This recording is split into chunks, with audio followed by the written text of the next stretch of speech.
Trump की ताजपोशी से पहले नेटो हर वो मुमकिन कोशिश कर रहा है जिससे यूरेशिया की जंग रूस के पक्ष में ना जाए। और अब जब ये समय करीब आ रहा है तो बाइडेन उन सभी रणनीतिक मोर्चों को खोल रहे हैं जिससे युद्ध विराम की संभावना ही खत्म हो जाए। अब यही वजह है कि अब टारगेट पर क्रीमिया आ गया है।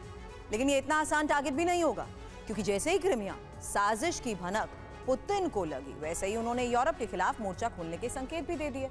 अब ये संकेत क्या है, इस रिपोर्ट से समझिए।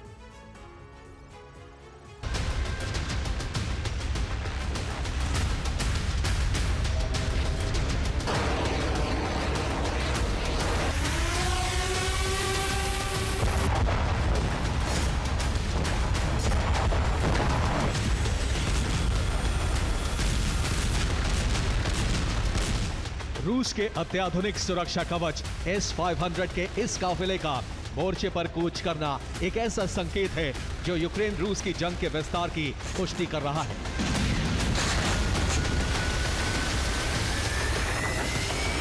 और इस विस्तार का कारण है बाइडेन के कार्यकाल के बचे अंतिम कुछ दिन, जिसमें सामरिक बढ़त बनाना दोनों पक्षों के लिए अनिवार्य हो चुका है।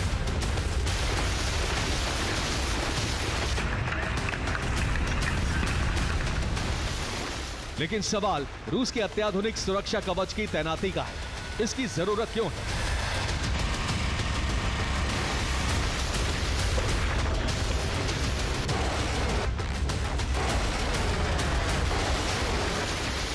दरअसल कीव की जीत के लिए तैयार बाइडेन के ब्लूप्रिंट में जो केंद्र बनाया गया है वो रूस का सदर्न नेवल हेडक्वार्टर है।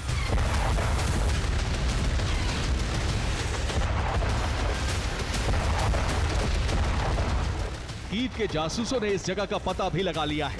नगरीय क्षेत्र में बने इस हेडक्वार्टर को टारगेट पर लेने की तैयारी भी कर ली है, जिसे आसमानी और समुद्री ड्रोन से हमले की रणनीति के तहत अंजाम दिया जाना है। लेकिन ये सिर्फ एक पक्ष की रणनीति है। रूस की तैयारी का मुआयना अभी बाकी है। क्रीमिया पर हुआ हमला तो पुतिन लेंगे यूरोप से बदला। सवाल अहम है, अगर यूक्रेन क्रीमिया को टारगेट करता है तो पुतिन यूरोप में विनाश लाने की तैयारी क्यों करेंगे? इस सवाल का जवाब है क्रीमिया में जंग भड़काने की साजिश।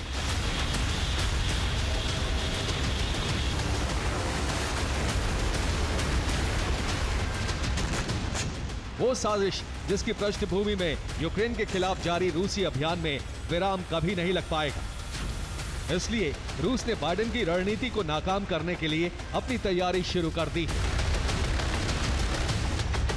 इस तैयारी के तहत कर्च ब्रिज की सुरक्षा रूस की पहली प्राथमिकता है। इसलिए रूस ने सबसे आधुनिक एयर डिफेंस सिस्टम S-500 की तैनाती शुरू कर दी है। इसके अलावा रूस ने कामिकाज़े ड्रोन्स की बड़ी खेप भी क्रीमिया पहुंचा दी है। वहीं हमले के लिए इंटरकॉन्टिनेंटल बैलिस्टिक मिसाइल भी एक्टिव कर दी है।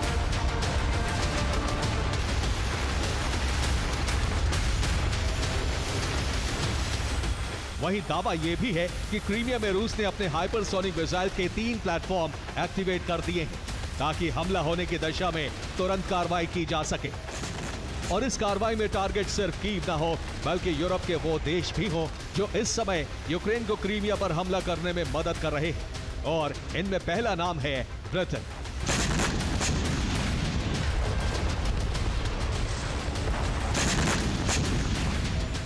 ब्रिटेन से लगातार यूक्रेन को हथियारों की मदद मिल रही है। ब्रिटेन यूरोप के देशों पर मदद के लिए दबाव भी बना रहा है। वहीं बाइडेन से ज्यादा आक्रामक तेवर ब्रिटेन के प्रधानमंत्री कीर स्टारमर दिखा रहे हैं, जिन्होंने यूरोप में बैलिस्टिक मिसाइल की तैनाती का अलार्म भी दिया है। लेकिन सवाल यह है कि आखिर क्रीमिया पर हमले से हासिल क्या होगा और हमले किस तरह के होंगे? इन सवालों का जवाब विस्तार से समझ लीजिए। यूक्रेनी फोर्स क्रीमिया पर हमले में नेवल ड्रोन और रोबोटिक हेलीकॉप्टर का इस्तेमाल करना चाहती थी, लेकिन Germany KF-41 links infantry fighting vehicle भी यूक्रेन को क्रीमिया पर इस्तेमाल के लिए दे रहा है, जिससे युद्ध के भड़कने के आसार बढ़ गए हैं। और युद्ध भड़काने का यह प्लान नेटो देशों का संयुक्त है, ताकि युद्ध का विस्तार यूरोप तक हो जाए तो यूक्रेन को ट्रंप के शासनकाल में भी मदद मिल सके। ट्रंप इसके लिए मजबूर हो जाए।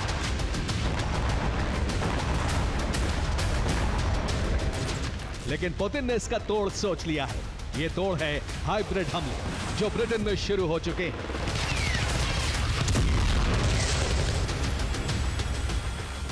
ये वीडियो सेंट्रल लंदन की रीजेंट स्ट्रीट का है, जहां बम की धमकी के बाद कुछ ऐसा संदिग्ध मिला जिसने भगदड़ मचा दी। रीजेंट स्ट्रीट को खाली कराया गया और एक संदिग्ध कार मिली। हालांकि धमाका तो नहीं हुआ, लेकिन कार में विस्फोटक की जानकारी लोगों ने दी। ऐसे ही लंदन के मेफेयर में भी बम की धमकी मिली और ये सब तब हुआ जब कीव ने क्रीमिया को टारगेट कर लिया। मुमकिन है कि इस बार धमकी थी, लेकिन ऐसा हमेशा नहीं होगा। Bureau report, TV9 Bharatvarsh.